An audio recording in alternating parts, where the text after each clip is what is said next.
भगवान श्री कृष्ण का जन्म कंस का वध कर समस्त पृथ्वी लोक को उसके अत्याचारों से मुक्त कराने हेतु हुआ था। किशोरावस्था में ही वह गोकुल से मथुरा आ गए तथा दुष्ट कंस का वध किया। कंस की मृत्यु से दुखी उसके श्वसुर जरासंध ने एक विशाल सेना लेकर मथुरा पर आक्रमण कर दिया। इस आक्रमण में उसके साथ शिशुपाल और काल्यवन जैसे शक्तिशाली राजा भी शामिल थे। जल्दी ही सेना मथुरा जा पहुंची और मथुरा की राजसभा में कृष्ण तथा बलराम को सेना को सौंपने का संदेश भेजा गया।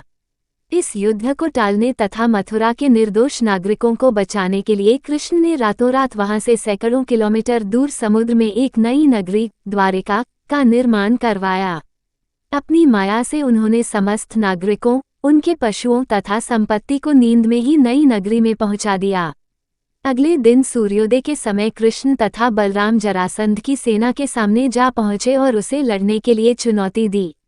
जैसे ही जरासंध और दूसरे राजाओं ने कृष्ण को मारने के लिए शस्त्र उठाए, दोनों भाई भागने लगे।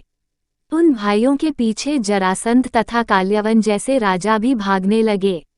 कुछ ही देर में दोनों भाई बहुत आगे निकल गए और उनके पीछे केवल मात्र काल्यवन रह गया। उसे देवताओं ने वरदान दिया था कि उसकी हत्या किसी अस्त्र या शस्त्र से नहीं होगी। ऐसे में वह निर्भीक था और लगातार कृष्ण का पीछा करते करते एक गुफा में जा पहुंचा। गुफा में राजा मुचुकुंद सो रहे थे, जिन्हें इंद्रदेव ने वरदान दिया था कि जो भी उन्हें उठाएगा वह उनके देखते ही जलकर भस्म हो जाएगा। वहां पहुंचकर कृष्ण ने सोए हुए मुचुकुंद पर अपना पीतांबर डाल दिया और स्वयं छिप गए। काल्यवन भी वहां जा पहुंचा और सोए हुए राजा मुचुकुंद पर पीतांबर देख उन्हें ही कृष्ण समझ बैठा। उसने मुचुकुंद को उठाने के लिए लात मारी, जिसके कारण उनकी निद्रा खुल गई और उनके देखते ही काल्यवन वहीं पर जलकर भस्म हो गया।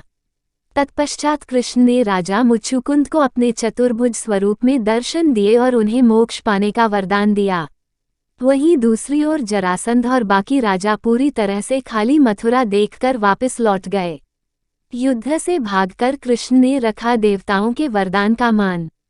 कृष्ण चाहते तो स्वयं भी काल्यवन और अन्य अधर्मी राजाओं का वध कर सकते थे, परंतु देवताओं के दिए वरदान का मान रखने के लिए ही उन्होंने काल्यवन को राजा मुचुकुंद के हाथों मरवाया।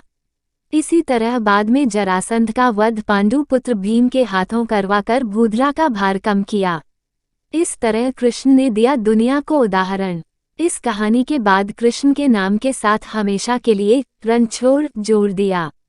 कृष्ण की इस कहानी से सीख मिलती है कि अनावश्यक ताकत का प्रदर्शन नहीं कर बुद्धि बल से काम लेना चाहिए।